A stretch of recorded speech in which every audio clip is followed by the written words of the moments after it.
Hello and welcome to Health Matters on Channels Television. Thanks for joining us. I am Mary Alale Yusuf. Malnutrition includes wasting, stunting, underweight, and inadequate micronutrients, among other things. According to WHO, 52 million children under 5 years of age are wasted, and 155 million are stunted, while 41 million are overweight or obese. The National Nutrition and Health Survey 2018 records that nearly 1 in 3 children in Nigeria experiences some kind of nutrition deficit. My guest on the show is a senior lecturer and consultant public health physician at the Department of Community Health and Primary Health Care of the Lagos State University College of Medicine, LASUCOM. Dr. Modupe Akinyinka, you're welcome to the show. Thank you very much. Now, what's getting me is they are mixing obesity with malnutrition. Can you explain that?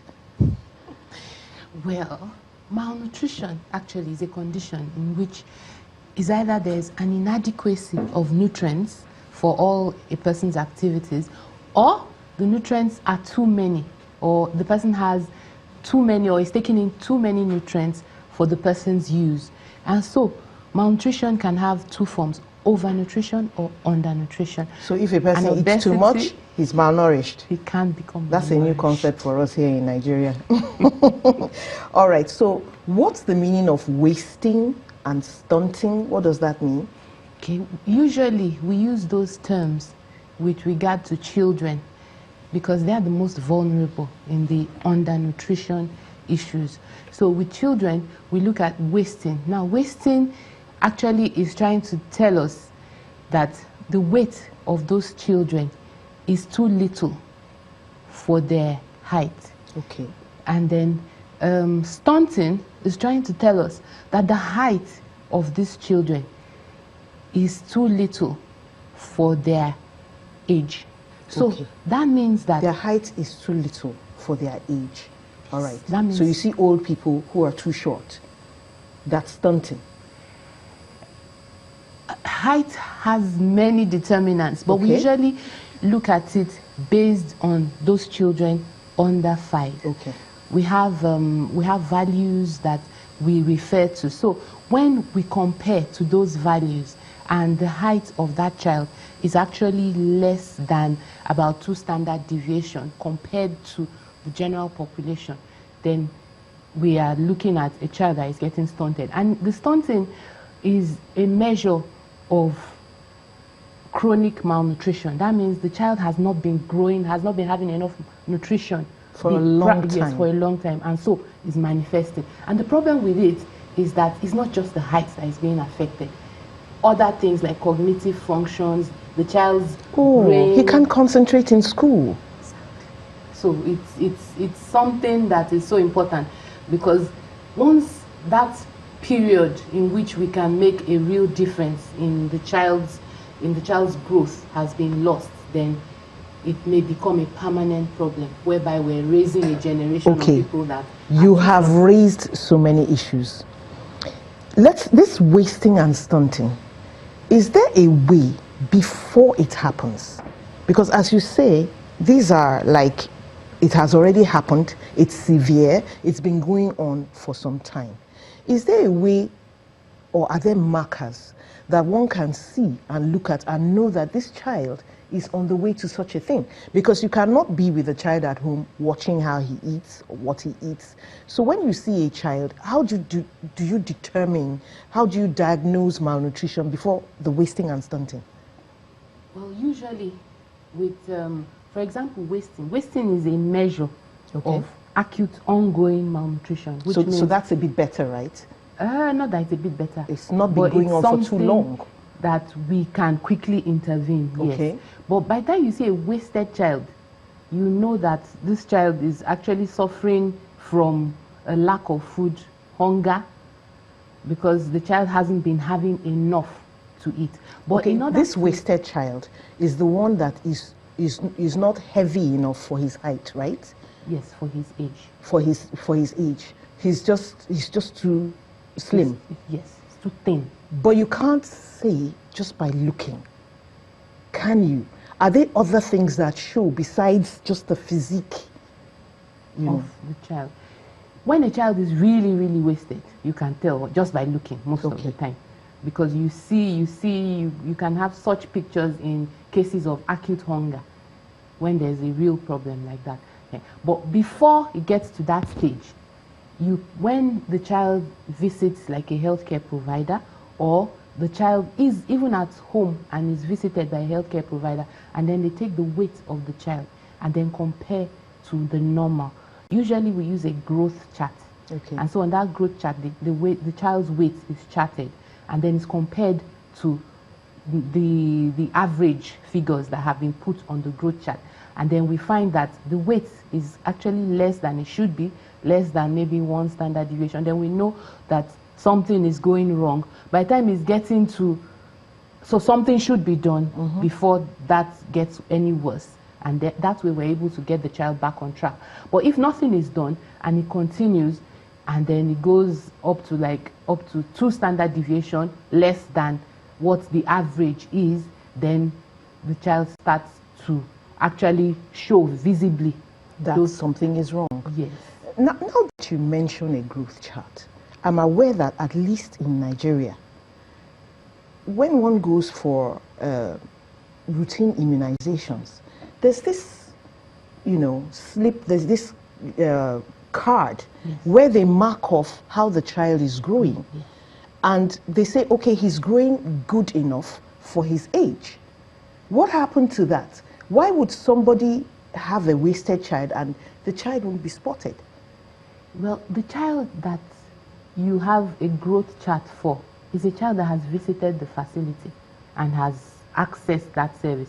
But when we have children that do not visit the facility, they are not brought for immunization, for example, and so there's no health intervention to be able to see that something is going wrong with what is happening with this child.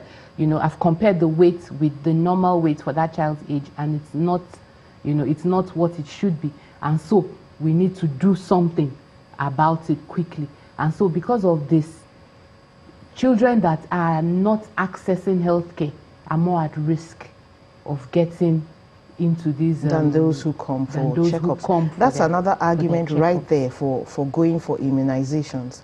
But having said that, when you find a child is not well nourished and he should eat better, it's not enough to just say you've got to eat better, you've got to improve this child's diet. Some people don't just know. That's one thing. It's probably just ignorance. And some just can't afford it. So how are groups in this country, tackling malnutrition? Because look at the statistics. The statistics that Nigerians compiled, that's the NHSS, are worse than even what the WHO is saying, 1 in 3. So what are groups doing? Groups like, I know that there are some bodies, foreign bodies and local bodies that have coming together. So many groups I found out about, all trying to tackle nutrition. There's Bill and Melinda Gates, there's CS Sun, there's United Nations, and just a host of others. What are the steps? What are the strategies to handle it?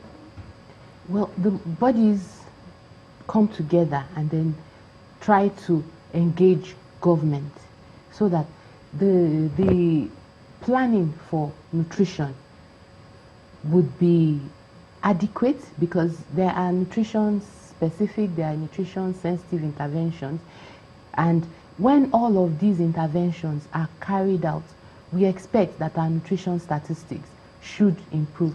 And what are nutrition interventions that government can help with? Okay. Well, nutrition interventions include trying to improve, for example, breastfeeding rates. Okay.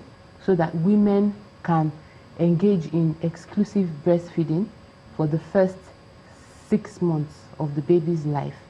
And then after that, complementary feeding starts together with the breastfeeding. So encouraging the women not just to breastfeed, but also to ensure that they are giving adequate complementary feeding and they are continuing breastfeeding until the child is at least 2 years.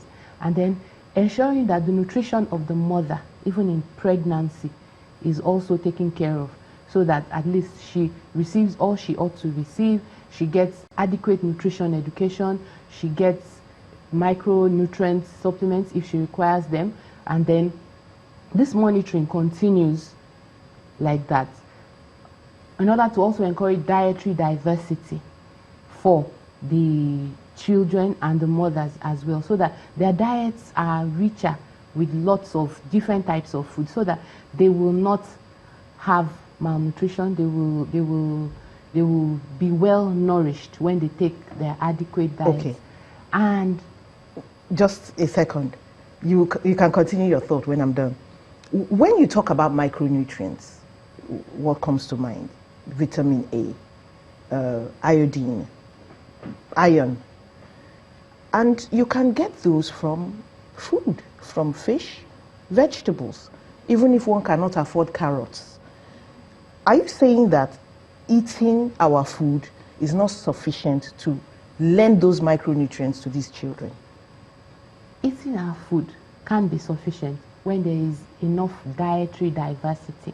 Okay. That means we're giving food to the children and the mothers from the different classes of food. So not only are they taking, for example, if a mother wanted to give a child pap as complementary food.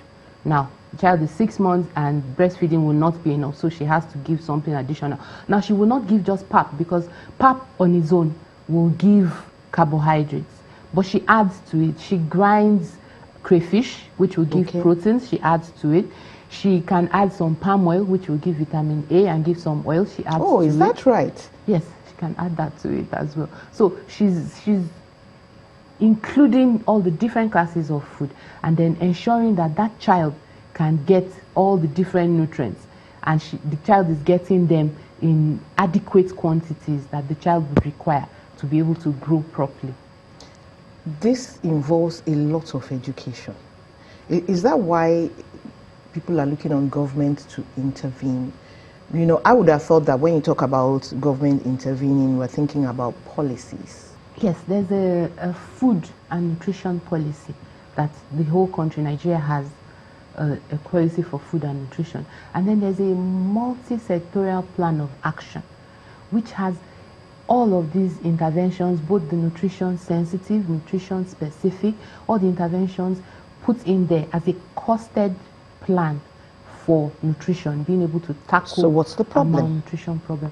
Now, we need for all of the states to also buy into this and then have their own food and nutrition policy, have their own multi-sectorial plans of action, so that with nutrition we can have a whole budget that is set apart for nutrition, because nutrition is really multi-sectorial. It's not just the health sector that is Agriculture involved. comes in. Agriculture comes in. And of course you have to check your soil, you have to check your environment, you have to check your education, fertilizer, all that stuff. So many others that would be able to, because those things that also contribute to people being malnourished include things like not having adequate sanitation, include things like not having access to safe water. And so if we're able to actually have those policies and the multi-sectorial plans, and we carry them out, and we carry out all those activities that have been outlined in those plans, then our nutrition indices will definitely change. Tell us about the 1,000-day period. What's that? Okay, the first 1,000 days of life is actually a period starting from conception, once a child has been conceived, and then the child spends 9 months in the womb, then the child is born, and then up to the period when the child is 2 years old. So you've effectively roped the mother into this thing. Definitely. She's so important, because it's from her that the child will get the nutrition while the child is in utero, that is in the womb. And so if she is malnourished, then the child will still try to take even more from her, trying to get enough nutrition. But it worsens her own situation, and then the child too will become malnourished. And she still has to make the milk. And she will then deliver and have the milk and make the milk which the child will require for optimal health. So it's a period in which if we get it right, then we're sure that that child will be able to not just grow well and not be stunted as per height, but will also grow well and be sharp, be smart, be good in school, be able to contribute on matters, and be more productive in society. So once the child is well taken care of in utero during the 9 months of pregnancy, mother is well nourished, then child is more likely to be well nourished. Child is born, mother starts to breastfeed for 6 months, just breast milk. Okay, let's stop it at the breast milk for now, okay, so that we can take Ikechukwu calling from Aba. Hello, Ikechukwu. Ikechukwu, are you there? I think we've lost him, but you're there. We can't hear Ikechukwu. Hello? Yeah? Can you speak a bit louder, Ikechukwu? Yes, I'm speaking louder. It's you that needs to raise your voice.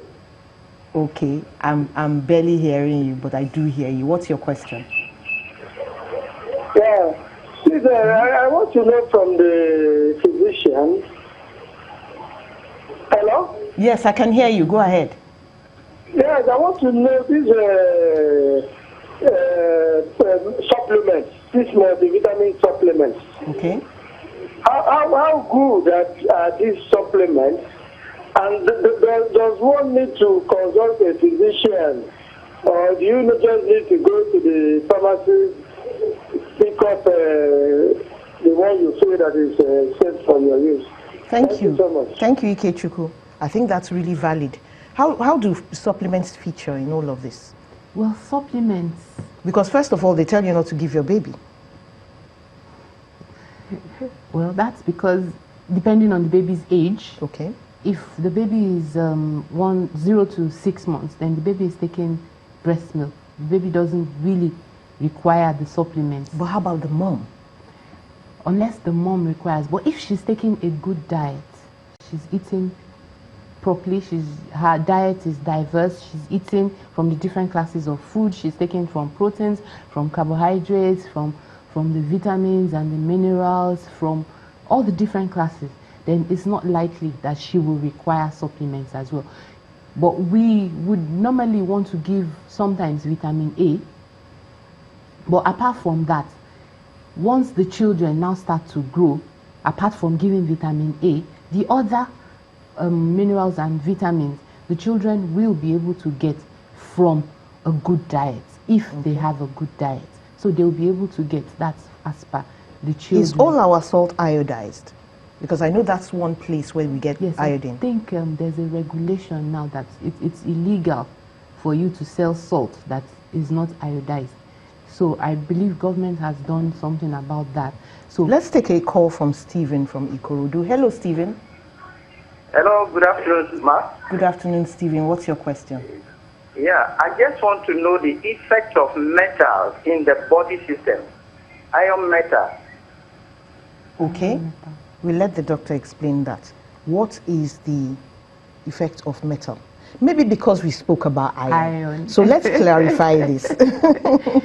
Well, the iron that we're talking about is a mineral that is actually required. It's required for blood formation, hemoglobin formation, and of course with the blood transports oxygen around the body. So it's really an essential So this is a dietary iron. Yes. It's dietary but following iron. from Stephen's question, can someone mistakenly ingest iron that is not good for the body, and does it do any harm? Well, let me give an example. People talk about fish that has mercury in it. Oh, right. Okay. So I don't know whether that's classified under iron. No, that's not classified under iron. That's metal. That's more of the food being contaminated. Okay. And so it would lead to poisoning, because such heavy metals are not Aha, there you go. You said heavy metals. So Stephen knows what he's talking about. Yes, it's on the table for metals. So it causes a sort of poisoning. Yes. And that's something that really falls to the government as well, to look into that kind of thing. So I can see how this thing is truly multi-sectoral. All right. So let's quickly take Bankole from Warri. Hello, Bankole. Yeah. What's your question? This is not Bankole. Okay. Do correct me. Hello, good afternoon, ma. Good afternoon. What's your name? I'm Dennis calling from Warri. All right then. So what's your question? What kind of food can we give to our baby to avoid malnutrition? Because I already discussed about malnutrition. Okay. So depending, what was his name? David, I think. David from Warri. From Warri. Yes. So it depends on the age of the child that we're talking about. If it's a child that is between 0 and 6 months of age, then what that child needs is breast milk. From a well-fed mother. Even if the mother is not well-fed, she will get well-fed, but the baby still needs that breast milk from the mother. Okay. And then thereafter? Thereafter from the age of 6 months, then the breast milk now is no longer enough, because I've heard some women talking about exclusive breastfeeding for longer than 6 months. So after 6 months, the breast milk is no longer enough. So she has to feed the baby with additional food together with the breast milk. Can it be whatever she's eating? Maybe a lighter version of whatever she's eating. A lighter version of what she's eating. Because I'm going to have to stop you there, Doctor, because you've done a great job, but we're out of time now. Thank you so much for coming, Dr. Modupe Akinyinka. It's been wonderful having you on the show. And it's been wonderful having you tune in to us and listen and call in with your questions and suggestions. Have a wonderful day. I am Mary Alale.